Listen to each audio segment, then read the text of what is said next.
Noen jobber kanskje mest synlig når de ikke blir gjort, og sånn kan det kanskje i noen tilfeller være med renhold.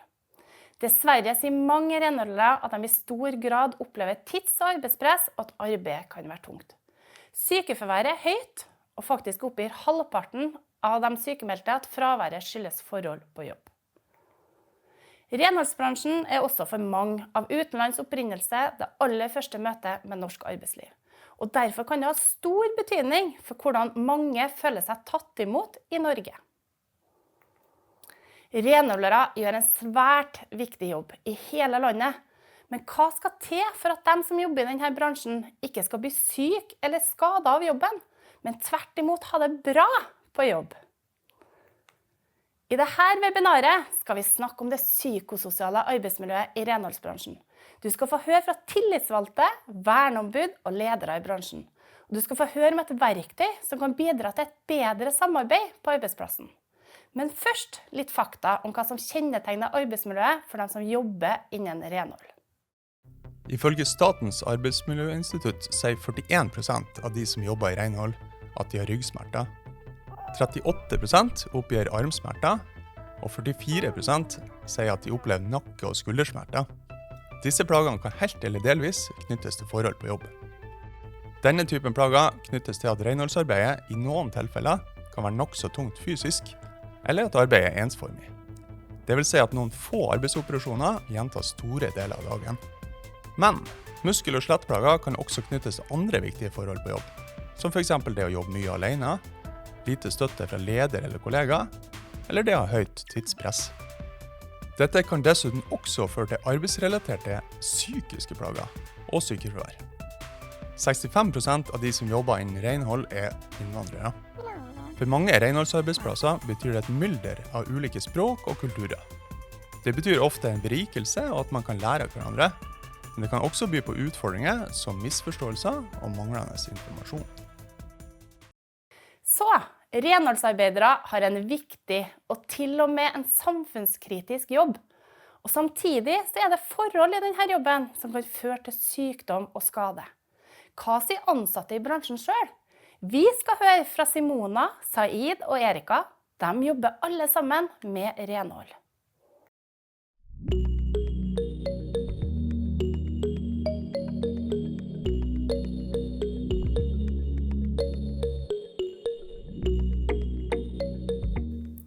Det som bra med å jobbe med renhold, det jo at du får gjøre en forskjell ute hos kundene.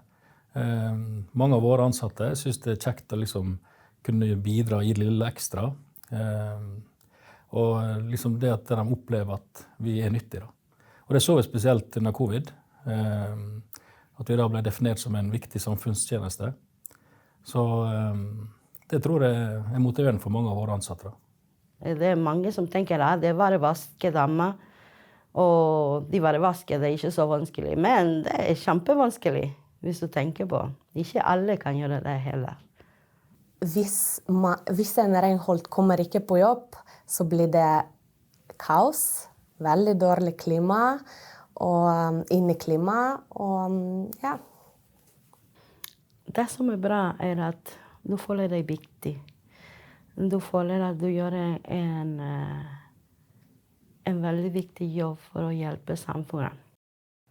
Du jo blant mennesker, du treffer mennesker, yter service. Og samtidig så gjør du godt helse- og arbeidsmiljø på det arbeidet, på det stedet du er. Det som bra, altså vi har jo veldig mange nasjoner, over 50 nasjoner blant 2000 ansatte i Norge. Så vi får jo veldig mye lærdom. Det veldig mye liksom aha-opplevelser, men også mye innspill da, i forhold til de ulike kulturene og språk. Det som bra å jobbe med så forskjellige mennesker som kommer fra forskjellige land, at vi lærer av hverandre hver eneste dag. Utfordringen at det kan være noe misforstå, at vi kan skape en dårlig kommunikasjon, at vi må finne noen andre som kan oversette og så bruke tid til noen andre. Derfor vi jobber veldig mye med språkutvikling. For fort kan det skje misforståelse på grunn av det. Når vi snakker om kulturell bakgrunn, det litt sånn hvordan man skal lære opp en ny renhold som kommer fra utlandet. Der det en type renhold, her det en helt annen type renhold. Også her i Norge bruker vi ekstremt mye maskiner, roboter, kommer det frem. Ja. Så det som veldig utfordrende, og ikke minst i Norge brukes det alt for mye digitalisering, og det kan være utfordring for de som kommer fra andre land. Når vi har en dårlig økonomi, vi prøver så godt som mulig når vi gir opplæring til folk. Vi har både på noen appen med opplæring. Vi har veldig opptatt med kurs når de nybegynner. Men også fysisk opplæring. Vi veldig opptatt av hvordan du tar moppestativ, hvordan du kjører maskin, hvordan du vasker en trapp. Du kan være skadet av det. Så vi veldig opptatt av den. Og så den andre stress. Jobber under tidspress, og når det kommer anbud, vi alle stresset, fordi vi vet ikke hvis vi skal fortsette å jobbe i det samme sted. Så det mange utfordringer med det. Men vi håper det gjør en forskjell. Det med renhold, det ikke alle ønsker å jobbe med renhold. Alle vi begynner med renhold fordi du har ingen andre sted til å jobbe på grunn av språk eller noen andre ting. Men etter 20 år i renhold, så jeg kan si at jeg veldig stolt. Og så jeg liker når jeg får tilbakemelding, det ser så fint ut, eller det lukter veldig bra her, eller det så shiny i gulvet og sånne. Det tingene som gjør min yrke så fint. Det arbeidsgiver som har hovedansvaret for at arbeidsmiljøet fullt forsvarlig. Det betyr å sørge for at ingen, så langt det mulig, blir syk eller skadet av jobben. Men for å lykkes med dette arbeidet, så må arbeidsgiveren samarbeide med de ansatte, eller dem som representerer de ansatte. Det jo dem som utøver jobben, som også vet hva som belastende, slitsomt eller så krevende at det kan bli en årsak til sykefravær. Det her tillitsvalgte og verneombud spiller en viktig rolle. De et bindeledd mellom ledelsen og dem som jobber ut på ulike renholdsoppdrag. Arbeidsmiljøloven sier at arbeidsgiver, det vil si lederen, sammen med tillitsvalgte og verneombud, skal ha oversikt over arbeidsmiljøet. De skal vurdere hva som kan være en risiko for sykdom eller skade. Og de kan sette inn tiltak som kan forhindre at ansatte blir syke eller skadet på jobb. I Norge så vi opptatt av samarbeid, om å finne gode tiltak på arbeidsplassen. Og det kanskje spesielt viktig når det gjelder de temaene vi snakker om nå, nemlig forhold som har med psykososialt arbeidsmiljø å gjøre. For det når arbeidsgiver, tillitsvalgte og verneombud samarbeider godt, at vi kan få oversikt over utfordringene og sette inn relevante og treffsikre tiltak. Det nettopp samarbeid som kjernen i det som kalles den norske modellen. I Norge samarbeider arbeidsgivere, arbeidstakere og staten. Målet et rettferdig, trygt og effektivt arbeidsliv. Dette kaller vi den norske samarbeidsmodellen. Modellen bygger på respekt, samarbeid og felles ansvar for arbeidsplassen og samfunnet. Hovedpunktene i modellen fagforeningen. Fagforeningen har en viktig rolle. De forhandler om lønn, arbeidstid og arbeidsmiljø. Jo flere som medlemmer, jo sterkere fagforeningen. Arbeidsgiverorganisasjoner. Arbeidsgivere samarbeider gjennom egne organisasjoner. De forhandler med fagforeningen og blir enige om regler for lønn og arbeidsvilkår. Trepartssamarbeid. Staten, fagforeningen og arbeidsgiverorganisasjonene samarbeider om regler og politikk for arbeid, velferd og trygghet. Målet at arbeidstakere og arbeidsgivere skal ha gode vilkår. Demokrati på jobben. Ansatte har rett til å bli hørt i saker som gjelder arbeidsmiljø og jobbhverdag. Derfor det viktig at arbeidsgiver lytter, og at ansatte sier sin mening. Kort oppsummert. Den norske modellen handler om samarbeid. Når arbeidsgivere, arbeidstakere og staten jobber sammen, blir samfunnet mer rettferdig og bærekraftig. Det gir god økonomi, høy livskvalitet og færre konflikter. Velkommen, Gro Synnøve Færøvåg. Du er jo blant annet leder for regionale verneombudsordninger i renholdsbransjen. Først og fremst, hva er et regionalt verneombud? Regionale verneombud de skal bidra til at virksomheten i bransjen får på plass verneombud og en vernetjeneste som fungerer. Det vil si at de kan hjelpe til med å få til et godt samarbeid mellom ledere og verneombud når det gjelder systematiske HMS-arbeidet. Og måten de gjør det på, det er at de hver dag drar ut og besøker både virksomheter og arbeidsplasser. Der treffer de ledere, de treffer verneombud, treffer ansatte, og så gir de veiledning om vernetjenesten og verneombudsrollen, om hvordan en kan kartlegge og vurdere risiko og iverksette tiltak for å forebygge skader og sykdom i arbeidsmiljøet til de ansatte. Og så er det viktig i den sammenhengen her også å si at det finnes regionale verneombud både innenfor renholdsbransjen, overnatting- og serveringsbransjen og bygg- og anleggsbransjen. Og det er faktisk en ordning som er finansiert av bransjen selv. Sånn at det er et slags spleiselag for å heve arbeidsmiljøstandarden i disse bransjene. I tillegg så er det et godt trepartssamarbeid, som vi har vært inne på tidligere i webinaret her. Arbeidsgiverne, de har jo også en viktig rolle. Hva er det som er så viktig med den rollen? Ja, arbeidsgiver er jo de som er ansvarlig for å ivareta arbeidsmiljøet for de ansatte i sin egen virksomhet. Det skal de gjøre i samarbeid med sine ansatte og ansattes representanter. Og så er det jo sånn at når du skal forebygge sykdom og skade i arbeidsmiljøet, så handler ikke det bare om å sørge for at en ikke får skader fra kjemikalier, for eksempel, som er veldig lett å forbinde med renholdsbransjen. Det handler også om andre ting. For eksempel hvis det blir satt av for kort tid til renholdsoppdrag, da vil det kunne medføre at det blir tidspress. Og vi vet jo alle at hvis det er for kort tid, og så gjør en gjerne en dårlig jobb, får dårlige resultater, eller en blir forsinket. Det kan medføre stress for renholderne.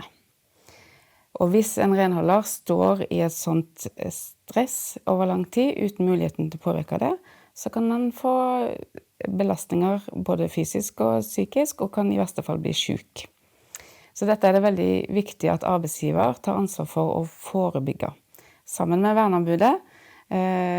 Og da er det viktig også at alle har, altså både leder og verneombud, har god HMS-opplæring. Har alle sammen denne opplæringen da? Det er nok dessverre ikke alle som har det. Vi ser at mange har det, men ikke nok, og det kan også være for dårlig opplæring. Så vet vi at hvis en ikke har kjennskap og kunnskap om helse, miljø og sikkerhet, da prioriterer en det heller ikke, en ser ikke betydningen av det godt nok. Og kombinert med at det i denne bransjen er stor konkurranse, stort press på pris i markedet, så kan det medføre at mange velger å nedprioritere det som er egentlig viktig for å få til et godt arbeidsmiljø for de ansatte. Hva med mellomleder- eller driftslederrollen i det her?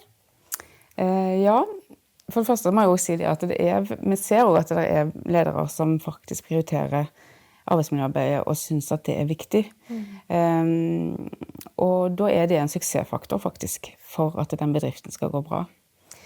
Så er det, når du er inne på det med mellomledere, det er klart at noen ledere velger jo da å delegere en del av sine lederoppgaver til andre. Altså de setter andre personer til å lede ansatte.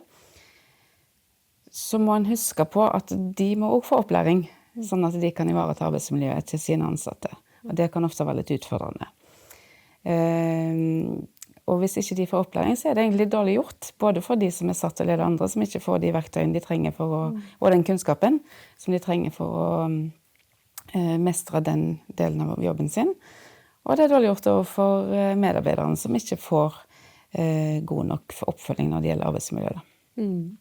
Vi har jo tidligere hørt litt grann fra Kår. Kår er jo en relativt stor virksomhet.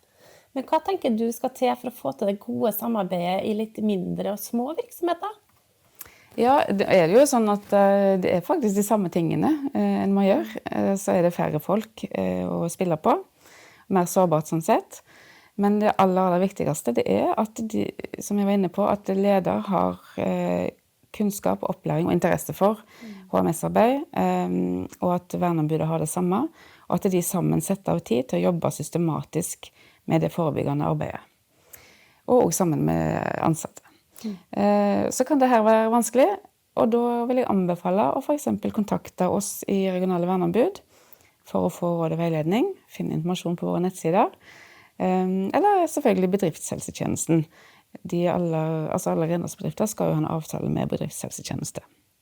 I tillegg så har vi på våre nettsider gode verktøy, og det vet jeg jo at Arbeidstilsynet har. Tusen hjertelig takk, Gro Synnøve Færvåg, for at du ble med oss her i dag.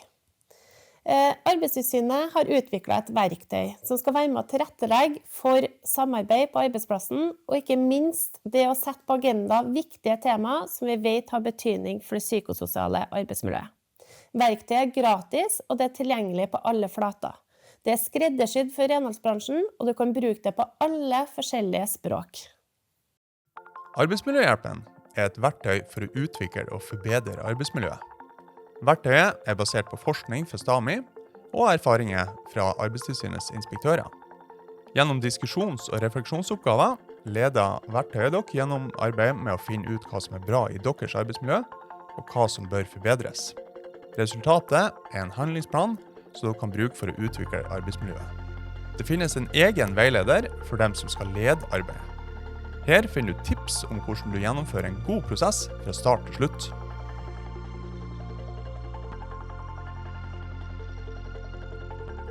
I Arbeidsmiljøhjelpen finnes 6 ulike tema, som alle har betydning for arbeidsmiljø og arbeidstakers helse.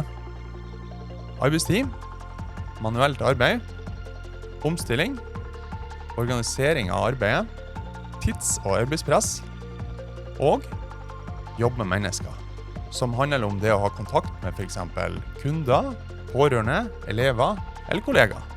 Dette kommer vi tilbake til. Her kan dere velge å jobbe med de temaene som dere mener har størst betydning hos dere. Er det kanskje 1 eller 2 som peker seg ut?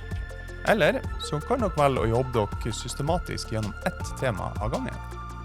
Verktøyet legger opp til partene på arbeidsplassen som sammen jobber om temaene. Sånn sikrer dere medvirkning i prosessen. Diskusjon og medvirkning sikrer at dere setter i gang tiltak som treffer, og som faktisk har en betydning for de som jobber der. Dersom dere velger å ta for dere for eksempel jobb med mennesker, så starter dere med å diskutere påstander om temaet. Her er det kanskje ikke alle påstandene som er like aktuelle, mens andre ligger tett opp til problemstillinger som mange er kjent på i virksomheten. Et eksempel er: vi møter sjelden kollegaer fra vår bedrift, og vi blir ikke inkludert i det sosiale arbeidsmiljøet der vi jobber. Neste trinnet handler om å finne ut hva dere skal gjøre for å utvikle arbeidsmiljøet. Først skal dere notere det som fungerer godt på området, som dere ønsker å bevare. Deretter er oppgaven å finne forbedringspunkter. Her får du god hjelp. Forslagene som presenteres her er utviklet med bakgrunn i kjennskap til bransjene, og hva slags utfordringer som er aktuelle innen de ulike temaene. Du kan velge forbedringspunkter som allerede ligger inne, eller legge til egne forslag. Etter hvert som du noterer bevaringspunkter og forbedringspunkter, blir disse samlet i handlingsplanen i verktøyet. Her blir du også bedt om å konkretisere tiltakene, sette tidsfrister og ansvarlig for gjennomføring. Handlingsplanen får du tilgjengelig ved å registrere e-postadressen. Handlingsplanen kan lagres eller lastes ned i ulike formater, eller skrives ut for å dele med andre på jobben. Om språkkunnskapene gjør det vanskelig å forstå innholdet i verktøyet, er det enkelt å få nettleseren til å automatisk oversette alt innhold til ønsket språk. Finn innstillinger i nettleseren din. Under språk, velg ditt foretrukne språk, og legg til. Arbeidsmiljøhjelpen er laget for å legge til rette for samarbeid og medvirkning på arbeidsplassen. Det hjelper dere med å få i gang viktige samtaler om forhold på jobb som har betydning for sykefraværet. Og ikke minst, det inviterer de ansatte til å komme med forslag til tiltak som virkelig betyr noe for dem, og som kan bidra til å gjøre arbeidsmiljøet bedre for alle. Vi har gjennom prosjektet Mental Health Matters vært så heldige og fulgt en renholdsvirksomhet som har testet verktøyet og sett hvordan det fungerer. Her skal du få høre litt mer fra Erika, Simona og Geir om hvordan de gjorde det, og hvilke tiltak som kom ut av det. Det som vi så med Arbeidsmiljøhjelpen var jo at vi, basert på den medarbeiderundersøkelsen vi har en gang i året, så skal vi da ha minst 3 forbedringsområder. Og de mulighetene som vi hadde med Arbeidsmiljøhjelpen, og de alternativene vi hadde der på ulike scenarier, så valgte vi å jobbe med det som var liksom resultatet av vår medarbeiderundersøkelse. Og det vi så da var jo at vi plutselig jobbet direkte ute med dem som var berørt. Helt ute på liksom gulvet med de som svinger moppen og kjører maskinene. De fikk være med å komme med innspill og masse nyttige innspill fra dem da, som vi kan iverksette for å gjøre hverdagen lettere og gjøre arbeidsmiljøet bedre. Da. Så, og det vi opplevde med den arbeidsmiljøhjelpen var jo at den var lett oppfattelig, altså lett å jobbe med. Den var på flere språk. Så det var gode tilbakemeldinger fra våre ansatte. Så vanligvis så sitter jeg i ledergruppa mi med mine ledere og utarbeider tiltak basert på svaret til medarbeiderne, men nå var de inkludert. Da. Og det opplevdes som veldig positivt, og noe som vi skal ta med oss videre. Arbeidsmiljøhjelpen var en veldig god verktøy for oss i renholdsbransjen, først og fremst på grunn av vi har veldig mange som kommer fra andre land. De kjenner ikke rettighetene sine, og for oss lederne er veldig viktig at de gjør det. Det gjør både vår jobb lettere og deres hverdag lettere. Det var enkelt å bruke, vi kunne oversette til alle språk, og det var enkle spørsmål. Ikke med noen tekniske ord eller vanskelige ord at du ikke forstår. Vi valgte å jobbe med tids- og arbeidspress på arbeidsplassen og jobbe med mennesker. Vi synes disse 2 temaer er det mest populære i vår bransje. Det som er viktig for meg i forhold til å få gjennomført de tiltakene som vi har satt etter det arbeidet med Arbeidsmiljøhjelpen, det blir jo å få det inn i det avvikssystemet som vi kaller Aktio.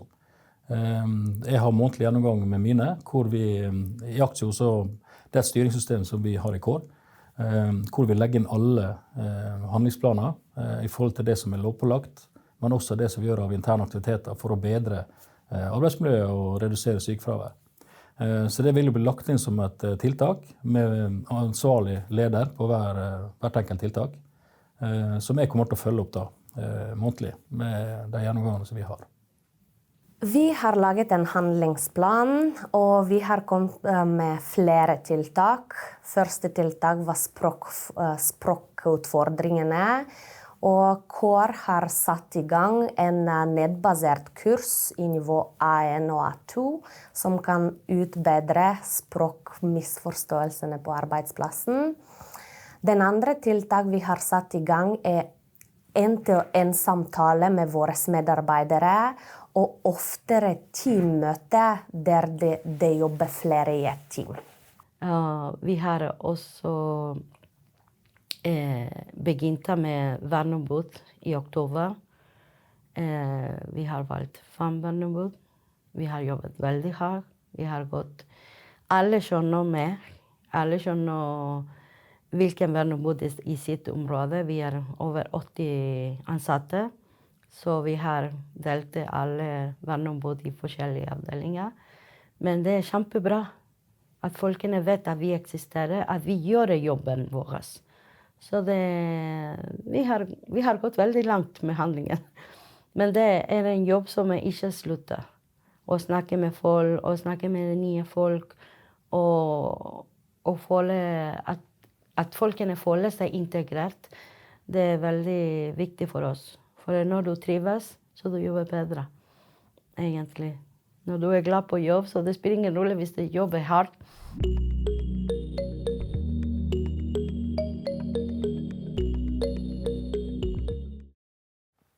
Arbeidsmiljøhjelpen har stor betydning for hvordan ansatte har det på jobb, og for sykefraværet. Det å forstå hverandre og kunne kommunisere, få hjelp og støtte og tilbakemeldinger på arbeid, det vet vi har betydning for det psykososiale arbeidsmiljøet og mental helse. Arbeidsmiljøhjelpen er laget for å hjelpe til med å få på plass et godt samarbeid om å utvikle arbeidsmiljøet. Og med språkvelgen så kan alle delta. Det er arbeidsgiver som har hovedansvaret, men alle ansatte har også en plikt til å bidra. Da bidrar vi også til at alle får det tryggere på jobb. Masse lykke til!